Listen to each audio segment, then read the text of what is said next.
Olá, tudo bem? Seja bem-vindo ao canal Meu Momento com Deus. Nessa ocasião, nós daremos continuidade ao nosso estudo guiado. Estamos na última semana e o meu convite e o meu apelo é: permanece junto. Vamos fechar com chave de ouro. Tem mais alguns dias aí para fecharmos esse trimestre. Às vezes a gente vai esmorecendo, perdendo a força, até que muitas vezes abandona e desiste. Eu espero que esse não seja o seu caso, tá bom? De todo caso, está registrado aqui na plataforma. Temos aí uma playlist repleta com todos os estudos durante todo o trimestre, para que você revisite, para que você assista novamente sempre que tiver alguma dúvida acerca de algum assunto que foi abordado dentro desse Evangelho de Marcos. Esse estudo foi e está sendo maravilhoso. Bom, se você gosta de temas assim, temas bíblicos, temas de estudos, onde nós nos aprofundamos na palavra de Deus, aproveite, se inscreva no canal, para que você não perca mais nenhum estudo guiado. Outro ponto muito importante, deixe o seu gostei, deixe o seu like, para que esse estudo alcance mais e mais pessoas. Tanta gente espalhada pelo mundo carente da palavra de Deus, e quando você deixa um gostei, a plataforma incentiva, indica para essas pessoas. Ou seja, isso é vital e é muito importante. Tá bom? Recados dados. Agora, antes de nós adentrarmos no estudo de hoje, eu quero te convidar para nós fazermos uma oração e logo em seguida mergulharmos de ponta nesse estudo de hoje. Tá bom? Então vamos orar? Senhor Deus, estás nos céus, muito obrigado, Pai, por mais uma oportunidade de estudar a Tua Palavra. Esse estudo tem sido maravilhoso e nós vamos perseverar, Senhor, até o fim, fechados contigo, para que a gente não perca nenhum detalhe, nenhuma informação, nenhuma bênção reservada que o Senhor preparou para cada um de nós. Continua, Senhor, a falar aos nossos corações, porque nós estamos felizes e maravilhados com o Teu poder, com a Tua luz. Fica conosco, dá-nos a Tua paz, perdoa os nossos pecados. Nós pedimos isso no nome santo e poderoso do Teu Filho amado, Jesus Cristo. Amém. Pois muito bem, chegamos ao dia de terça-feira, estamos avançando na semana, hoje é dia 24 de setembro. O tema para o nosso estudo de hoje é Mulheres junto ao túmulo. Nós vamos, mais uma vez, reler o contexto de Marcos 16, o verso 1 ao 8, mas antes da gente ler esse contexto para extrair ali mais algumas lições e aprendizados, eu quero ler aqui uma coisa bastante interessante que foi apresentado aqui no nosso estudo, um ponto muito importante, diz assim, ó: as mulheres que estiveram ao pé da cruz de Cristo esperaram atentas que passassem as horas de sábado. Não pensava em sua ressurreição. O sol de suas esperanças havia desaparecido e tornara-se noite em seu coração. Relembravam entre si as obras de misericórdia realizadas por Cristo, bem como suas palavras de conforto. Entretanto, não se lembravam destas outras palavras: eu os verei outra vez. Davi, de onde tu tirou isso? Muito simples. Quando a gente for reler, você vai perceber que após o pôr do sol de sábado, após o dia do descanso, sábado, elas fizeram o quê? Elas foram e compraram especiarias, ou seja, materiais para concluir o embalsamento de Jesus. Porque na cabeça delas, Jesus tinha o quê? Morrido. E Jesus iria permanecer morto. Você só embalsama, não sei nem se eu falei certo, me perdoe se eu tiver falado errado, mas você só faz esse procedimento de embalsamento para pessoas que você tem a certeza de que continuará morta, que continuará naquela situação, sem vida. Se elas tomaram essa iniciativa, é porque naquela ocasião elas estavam tão devastadas, com desesperança, que elas tinham esquecido a bendita promessa que o Senhor tinha feito para elas. Eu vou voltar. Vocês vão me ver outra vez. Eu não vou ficar morto, eu vou ressuscitar.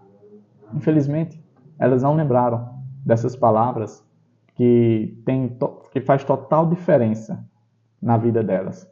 Infelizmente, elas experimentaram vamos dizer assim, um amargor, uma situação ruim, né? Uma situação que provavelmente você já deve ter vivido ao perder alguém amado, ao perder alguém querido por ocasião da morte. Esse tipo de sentimento, eles não precisavam experimentar com Jesus. Porque Jesus, além de ter dito que iria morrer, ele também disse que iria ressuscitar. Bastava eles acreditarem na palavra do Senhor. Será que eu e você hoje não estamos vivendo situações que não deveríamos estar vivendo por não trazer à memória, por não conhecer, por não viver as palavras do Senhor? Veja, eles passaram por tudo aquilo porque se esqueceram do que Jesus tinha dito. Que essa mesma realidade não aconteça nem na minha, nem na sua vida. Vamos reler aqui?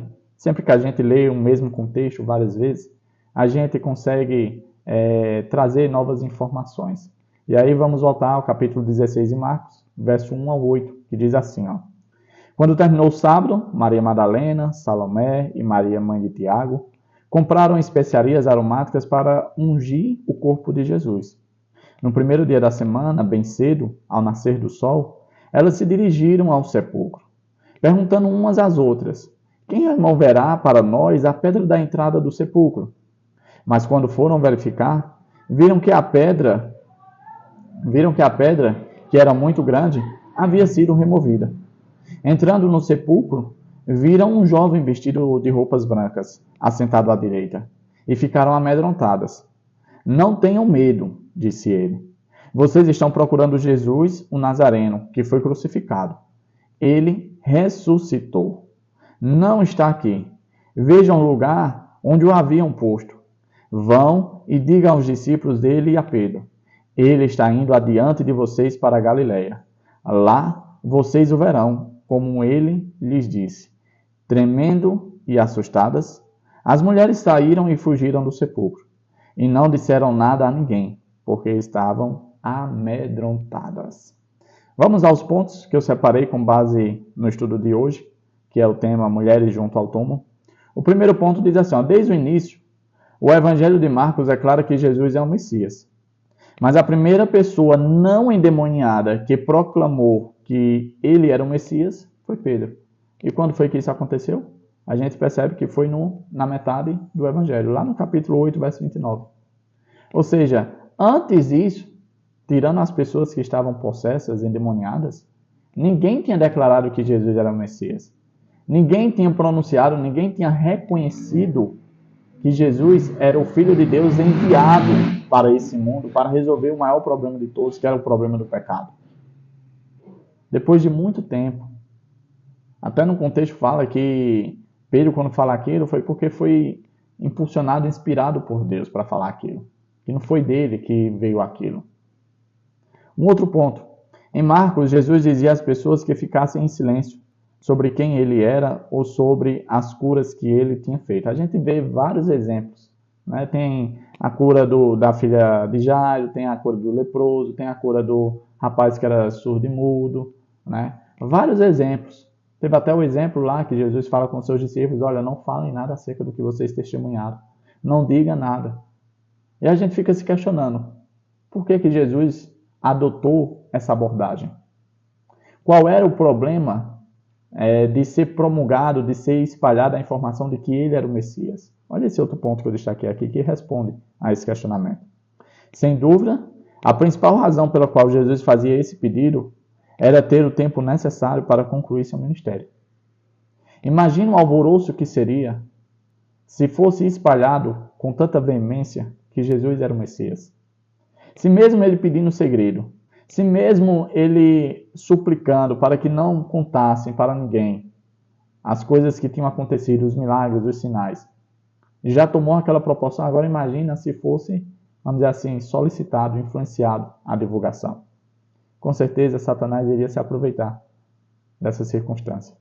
Com certeza, Jesus não teria o tempo necessário para mostrar toda a vontade do Pai expressa em seu ministério, que era de salvar o pecador, de achar, de encontrar aquele que estava perdido e de curar aquele que estava doente e ferido. Um ponto muito interessante. Agora, nessa cena, mesmo depois de terem sido informadas da ressurreição de Jesus, as mulheres, com medo e maravilhadas, fugiram do túmulo e, pelo menos no início, também não falaram sobre o que tinha acontecido. Veja como faz total diferença fazer aquilo que se pede. Né? O anjo diz, olha, vá até os discípulos e conte para os discípulos, conte para Pedro, que Jesus ressuscitou e que vocês devem ir para a Galileia, porque Jesus já foi adiante. Vocês devem se apressar. Toda vez que eu e você botarmos na nossa vida o fazer a vontade de Deus, não vai dar errado. Enquanto eu e você fizermos a vontade de Deus, aquilo que agrada a Deus, aquilo que é bom aos olhos de Deus, sempre vai dar certo, sempre vai ser, vamos dizer assim, louvável da nossa parte. A gente vai dar bom testemunho acerca daquilo que o Papai do Céu deseja que eu faça e que você faça também. O silêncio, porém, não durou muito. Quando chegamos ao fim do livro de Marcos, o que lemos? E eles foram e pregaram por toda parte, cooperando com eles o Senhor e confirmando a palavra por meio de sinais que se seguiam. Marcos 16, 20. Havia um momento certo para falar. Havia um momento certo para espalhar as boas novas. Não era no momento em que Jesus estava desenvolvendo seu ministério, mas sim após o cumprimento da profecia, o cumprimento da vontade de Deus. E qual era a vontade de Deus? Que o Filho dele desse a sua vida em sacrifício. Nada podia atrapalhar, vamos dizer assim, essa maior prova de amor. No momento certo, os discípulos falaram. E a gente percebe que eles fizeram no momento certo porque o Senhor confirmava. Como era confirmado? Por meio de sinais, por meio dos prodígios, por meio de milagres. Toda vez que a gente fizer na hora certa aquilo que agrada a Deus, vai dar certo. Às vezes algumas pessoas ficam um pouco ansiosas, de tipo, olha, faz isso, tem que fazer isso, aquilo outro, porque tem que fazer isso para Jesus voltar. Gente, as coisas irão acontecer no tempo certo. Não é no meu tempo, não é no seu tempo. As coisas vão acontecer no tempo certo. Sabe por quê? Porque quem está no controle do tempo é o nosso Deus. Ele é quem está no controle de tudo. E no tempo dele, tudo virá à tona, tudo irá acontecer. Assim, é quebrado o silêncio sobre Jesus e sobre quem ele era e o que ele fazia. O livro termina com seus seguidores pregando por toda parte. Existe uma profecia que fala que a pregação do Evangelho vai se intensificar nos momentos finais da história desse mundo. Às vezes eu e você ficamos um pouco ansiosos, desejosos de proclamar o Evangelho. Às vezes quando eu olho para a quantidade de visualização no vídeo, eu fico um pouco preocupado do tipo, meu Deus, não está chegando certo. Será que sou eu? Será que eu preciso fazer alguma coisa para melhorar? Será que se eu abordar de outra forma, será que se eu falar de outra forma, será que vai alcançar mais pessoas?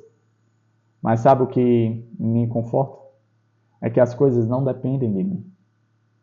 Jesus não vai voltar porque eu estou falando a vocês por meio desse canal. Jesus vai voltar porque ele prometeu. Porque ele vai cumprir a sua palavra.